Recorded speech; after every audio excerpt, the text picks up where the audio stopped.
All right, everyone. It is August the 7th, 2013. I want to share this with all of you. It may be connected and it may not be with the reports going around the internet regarding this Blog Talk radio program where this lady claims that there is a second sun, many believe to be a brown dwarf, that's bringing in with it other planets, and we are going to be hit with a lot of debris to where the power grids go down.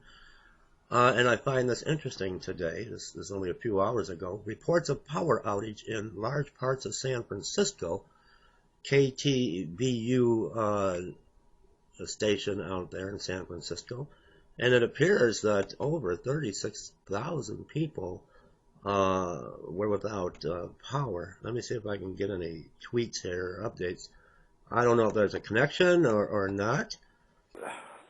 Well, the last time I looked, they were about maybe a tenth the size of the moon on the side of the sun. Wow. Yeah. Those are the and they're only getting bigger. Plant. Okay.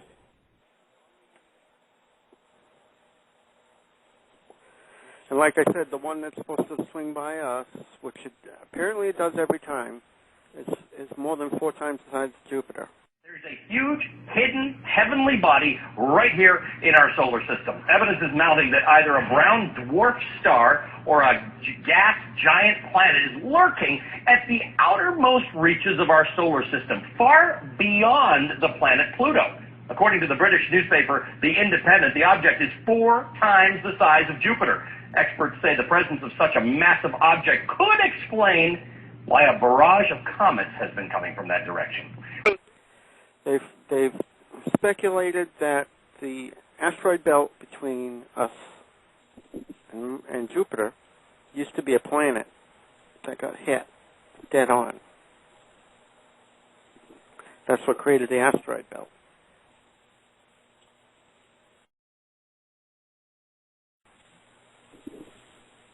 Okay.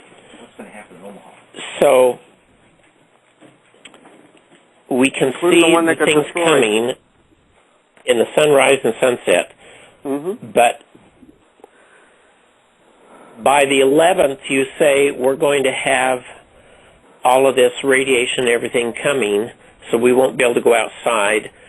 The power lines will be broken. All electricity will be off. The link I gave you to Spam 3D, that's the only place right now I know of that's doing live tracking is Europe. And we have stuff coming in right now. Okay. There's 12 stations there that are monitoring the atmosphere, and they're picking up debris coming in already. This is not particles. This is the bigger stuff, like Mars is getting bombed with. It's already starting to hit us. As in right now. Okay, so what should we do now? Prepare. Build food, water, and get under either concrete or earth. Stone, earth. How deep Preferably underground? with earth over it, because earth absorbs radioactivity and everything like that as well. Because when we loosen the power grid, all the nukes are going to end up just like Fukushima. And that's 3 coriums miles down in the ground pushing radioactive steam. Okay, so let's move on to now. Is this 100% sure going to happen? Yes. There's no getting around it? No, I've also posted all the NASA employment and everything. They've been letting people go left and right so they could go prepare. The ones that do not have a seat in the dome got let go, so they could go and dig a hole and build a concrete-style, bunker. But not in the ground. Is this why they're pulling the ambassadors out of all countries? That's where one of the government's gone wrong. They've built these really deep bunkers. They're going to get crushed. You don't want to be deep underground any more than you want to be out on the surface. Right. it's going to be worse than they figured. You're going to have water, coming all the way up the Mississippi, 200-300 miles wide, all the way up to the Great Lakes. That's why I'm saying high ground.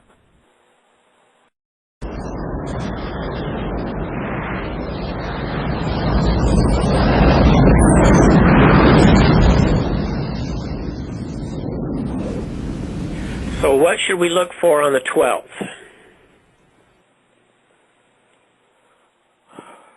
Drinking water. But what's going to happen is as the dust and impacts our atmosphere heat up, you're going to lose sight of the sun. Every place is going to be clouded over until it gradually builds up momentum and electrical charge. At that point, it'll start, you'll have lightning bolts coming down everywhere, destroying things. The poles will go on fire and things of that nature.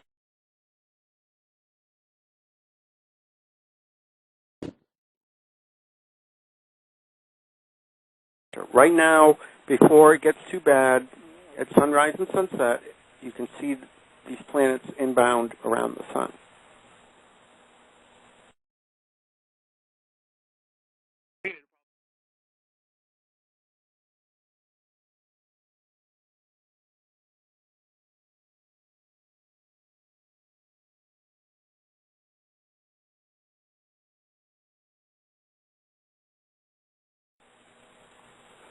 Okay, so you said more food and water and energy sources, or what are we supposed to do for that? No, you don't. Well, if you want to have an energy source for later, you need a Faraday cage, which is basically encase it in copper mesh. Otherwise, it's going to get destroyed because this stuff is going to, blow all our power systems, blow up all the transformers. Right. And while it takes 20 minutes to make one in a manufacturing facility, transformers take 2 years to hand wind to make one. They sell kits. Okay. Buy one. Okay, get a kit to convert water to oxygen and hydrogen. Well, what about an ozone generator? That's what we were looking at in 2005. Wouldn't do you any good. What I'm talking about is combining ozone with water. You get H2O2 and can use that as propellant. See here, just to switch over any gas-running item, you can basically just drill a hole, put a jet in it, and hook your hydrogen directly to it without having to modify the whole thing. You put the jet on your air intake, and that's it. She'll run on hydrogen with no gas in it whatsoever, without having to modify anything or build anything. Do you have a site for that, Patty? Just anybody that searches, hydrogen power. There's hundreds of them out there. They're on Amazon and all the rest. There's tons of them out there for sale. They can't sell them legally because the government took the patent. So if you try and sell them at a store, they'll arrest you for patent infringement. And they shut down the store. Mm-hmm. So they can only sell them online, privately, from one person to another. And there are people out there making them for sale. My dad used to hand wind generators back in the 40s, but he never taught me how. It's easy. Just buy a generator at Home Depot or Lowe's or any home center. They're really easy to convert the gas engine over to run hydrogen. But you still have to have a Faraday cage. Don't reinvent the wheel. Buy the hydrogen you still have to have a kit. Faraday cage. Well, that you got to make, and that ain't going to be cheap. Otherwise, any electronic or electrical appliance is going to be fried. Any anything that's electrical or electronic that you want to keep, computers and whatnot, they all have to go in a Faraday cage, or they're going to get cooked. And it don't matter if you're in a cave, they'll get cooked. The very atmosphere is going to become so electrically charged it would fry it. That's why the more ground you got between you, the better, because it's also going to cause people to become disorientated. It's much the same as when you have a transformer blow up. If you have people sitting, walking next to them, their mind becomes confused. They become befuddled because your mind is electrical. You put too much current around it, it reduces your ability to even be able to think. Yep, been there. Okay, so if this doesn't happen, we go on with life as normal. If it does, then everything, we better plan to die or prepare to live. Yeah, it's not a question. I mean, if you go back and you look at the dating on all of the relics that have been found, you kind of got to do a study on this, because most of your museums have been hiding a whole bunch of evidence going back 300 million years that they have in hand. This has happened over and over and over again. Like I said, it's happened at least 5 times that we know of. And generally, around 87% of people die off each time. Okay. Each one of your pyramids is something that was created by a specific time period in between these solar or galactic events, call them. And we've yet to we were supposed to, evolve beyond this and take over control of our environment. We have the ability, we don't have the will. Most people don't have the will, I should say. It's got to be a collective effort. Right. Post-cataclysm, with enlightened beings, we can actually, use the powers our minds have to make the radiation go away. There's another unique issue coming with this pole shift. It's going to be shifting up to Alaska. Now, because of the tilt of the Earth, right now, all the energy that's picked up by our magnetic field tries to enter the South Pole, which is covered with ice. Fresh ice, no salt in it. Fresh water does not conduct electricity. Salt water does. When it switches and goes to the lake up there in Alaska, the energy will be able to enter the Earth again. You have a period of buildup and a period of decline of energy. When it enters the pole, like it did when all the pyramids were built, each time those pyramids were built... I just wanted to mention, Dr. Taylor,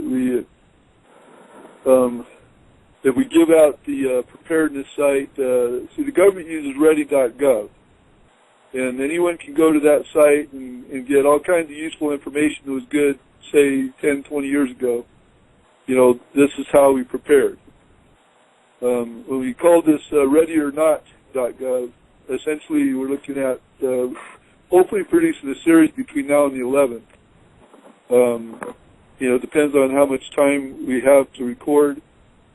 But, there's various networks that we have across the country and around the world that become part of this readyornot.gov as a rebuttal to the government schemes to, herd everyone into refugee camps.